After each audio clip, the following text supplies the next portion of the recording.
Welcome to Game On, the best damn high school football show in Bucks and Montgomery counties, coming to you from the Courier-Times and the Intelligencer. I'm your host, Jen Wilgus, here with sports editor Jeff Bideman, writers Dan Duncan and Drew Markle, and video reporter Mark Samaro.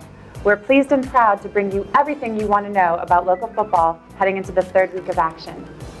Well, there's a little extra excitement around here this week because due to the Yom Kippur holiday, many of our teams are playing their games on Thursday, tonight, rather than Friday. So that leaves us no time for messing around, guys. Let's get right into our four down segment. First off, what are the biggest games happening this weekend? Pennsbury Downingtown East is huge, really huge for Pennsbury.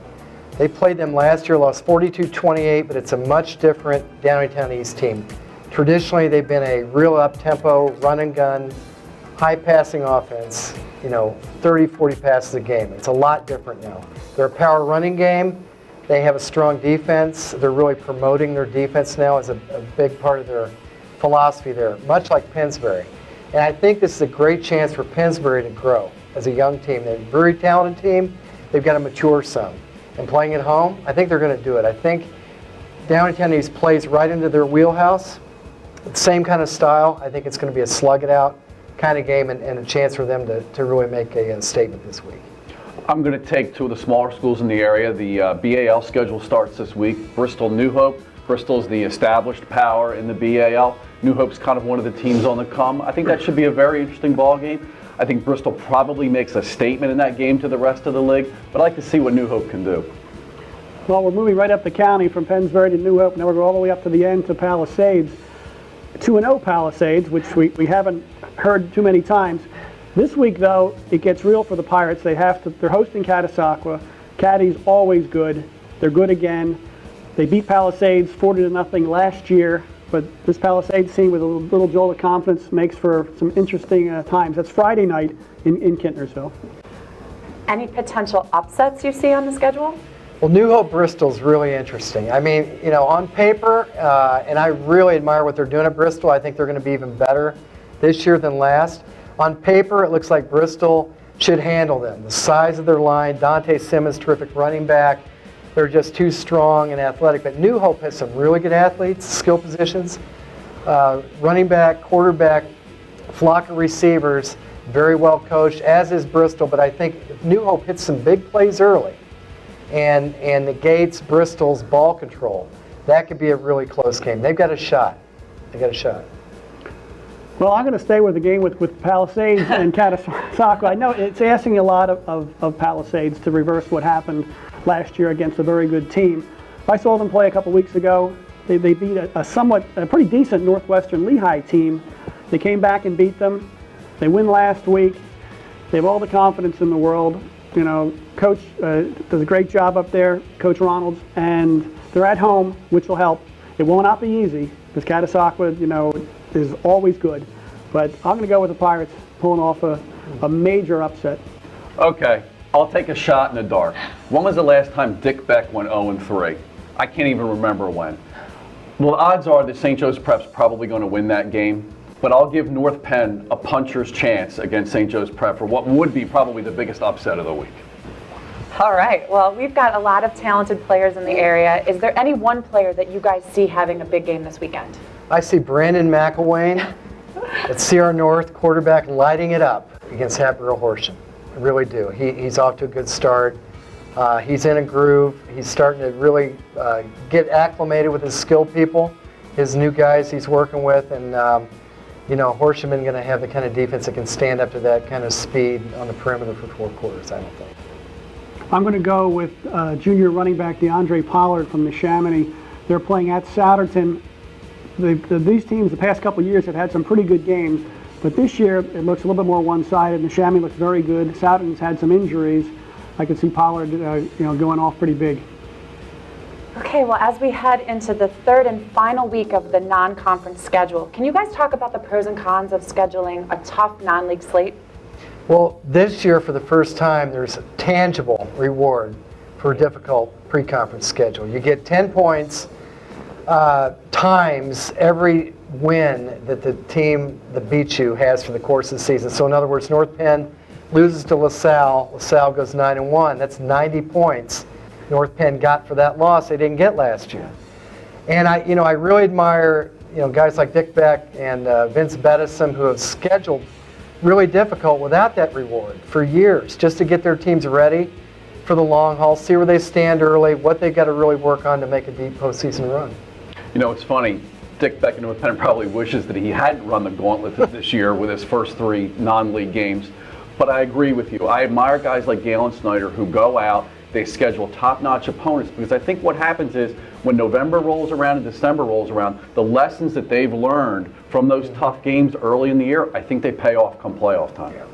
And with those PowerPoints that Dan was talking about, only 16 teams get into the district field. And when you get down to those 14, 15, and 16 spots, those points are enormous. It gets very close. And if you play better teams in the early going, those PowerPoints, even if you lost those games, can push you over the top. Another thing, though, with the preseason scheduling, you take a look at a team like Quakertown, which probably doesn't have its focus on a district playoff.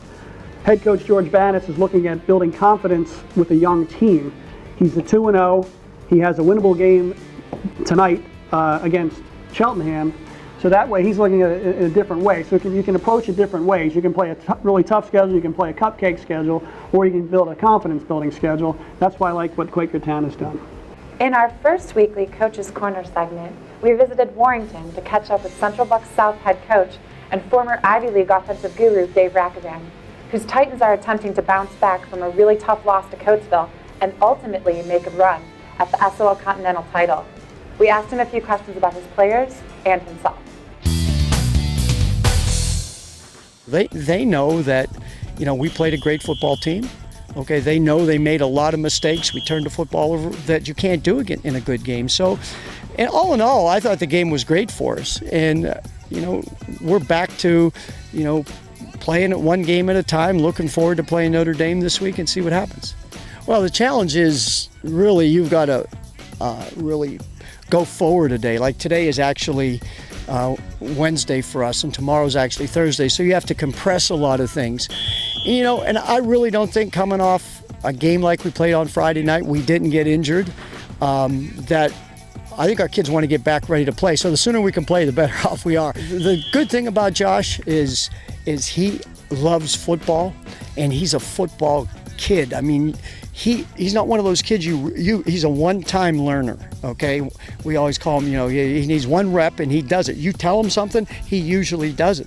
So that's really what's special about him from that standpoint. There are a bunch of schools that were in on him last year as a sophomore. Penn State offered him as a sophomore, okay? And, and now I really do think he's on the verge of being a national recruit. When I was at Dartmouth, he was at New Hampshire. We'd get together a lot. We played golf together. We did a number of things. It was unique, and I'm so excited for him.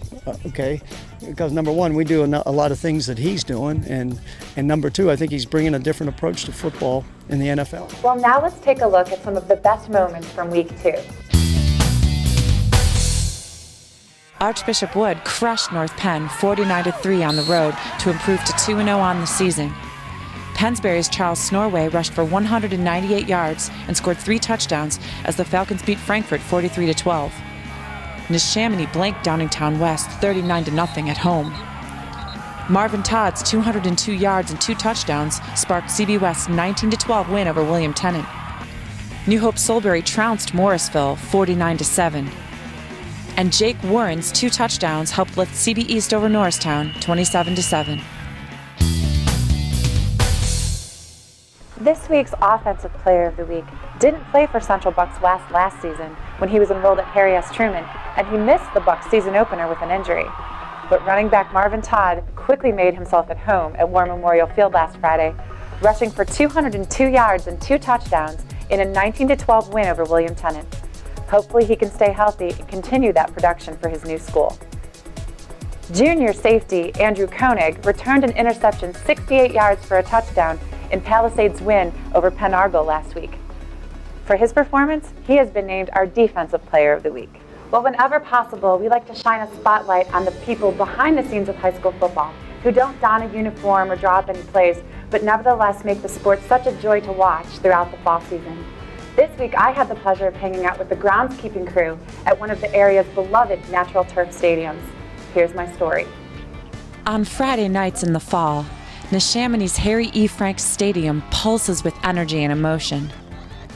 Just as much heart is on display at Heartbreak Ridge on Thursday and Friday mornings, as groundskeeper Ron Doster and his crew prepare one of Bucks County's iconic football stadiums for showtime. Doster has poured himself into this demanding job for nearly 24 years. A father of two, he treats the field and the students who use it like part of his family.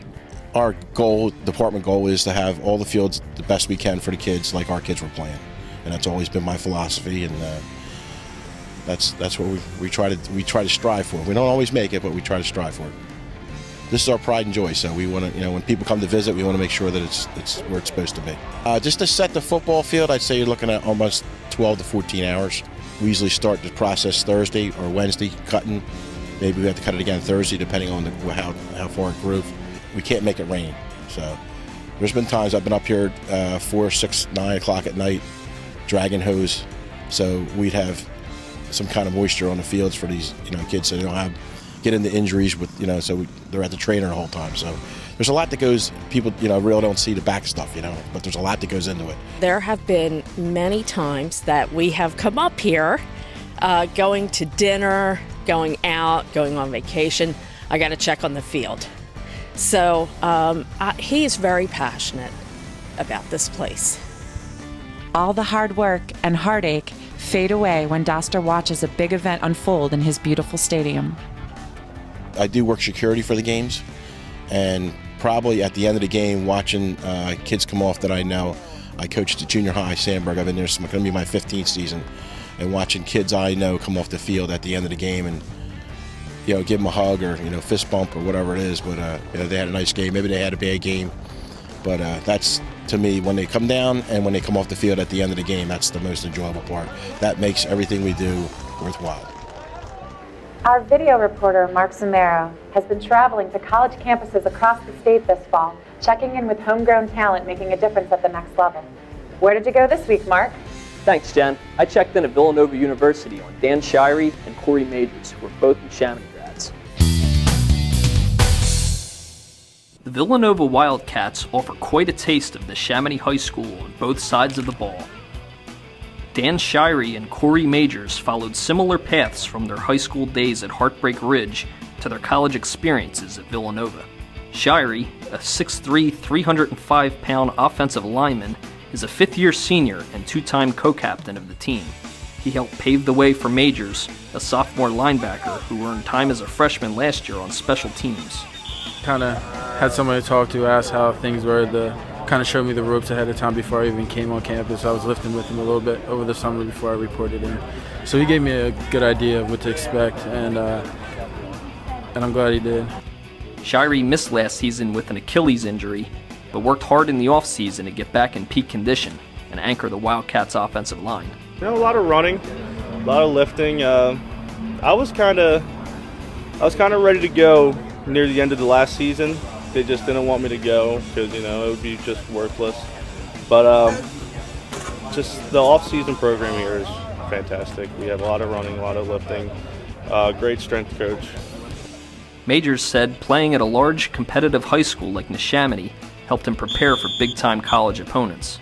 Our coaches were very hard-nosed coaches. They didn't let us slack off. It was almost a little bit like here. It was just constant condition, weight room, film, all that study, so the transition wasn't that much of I think the difference was more time put into the film and the stuff as versus back at Neshamony.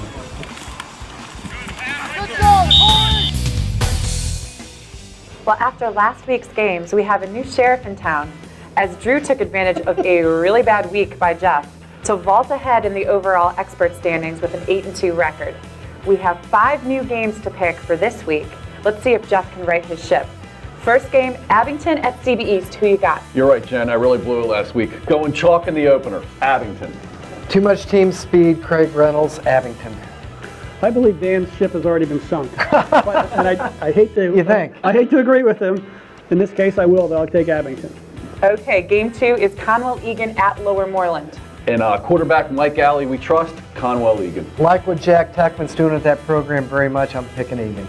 Well, I'm going to go with Lower Moreland. They run that veer offense. I think Egan will be a little overmatched in that one. Okay, well, the next one's Hatboro Horsham at Council Rock North. Rock North, and I think they're going to put a lot of points up. Yeah, Brandon McElwain and his new skill guys, I think they're too much for them. First-year Hatboro coach Mike Kapusta is doing a good job with that team, but in this case, I've got to stick with these guys and go with Council Rock North. Two good teams here, Council Rock South at Penridge. Council Rock South has given up a lot of yards on the ground. Mike Class is a really good running back. Going with the Rams. Got to go with the Rams. I like to see South really make a stand defensively, make some improvement, but I don't see Mike Class is too much. It's starting to worry me that I'm agreeing with Dan a little bit too often, but This is getting boring. it is. I'm going to go with Penridge. Shane Cranack leading that defense. Penridge can shut them down. Well, this ought to spice things up a little bit. The game of the week, Downingtown East at Pennsbury. Going with Pennsbury on this one. Got to go with the Falcons at home. The junior class going to step up and playing a similar style as Downingtown East. I think they're going to outslug them. I feel really good about this one, going with Downingtown East against Dan again. Remember, Downingtown East 10-1 last year. They won the league, the Chestmont, the league that Coatesville is in. Coatesville got to the state final last year. Downingtown East in a close one. A lot of those guys that made that happen are bye-bye, and now they got to get in there and slug it out. I think power and speed too much for a team used to playing finesse. We'll see. You can pick winners to all 5 of those games and post them to our Facebook page at HS Game On. And if you can beat our experts, you could be one of the stars of next week's show.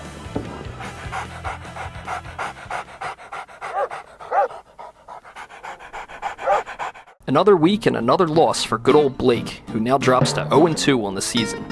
But our football predicting pup isn't giving up just yet. Due to his lackluster performance, we're going to make Blake work a little harder this week for his surprise. We wrote down the names of Pennsbury and Downingtown East and hid one of his favorite treats in each bowl. We'll let him struggle with the decision of which team to take in the game of the week.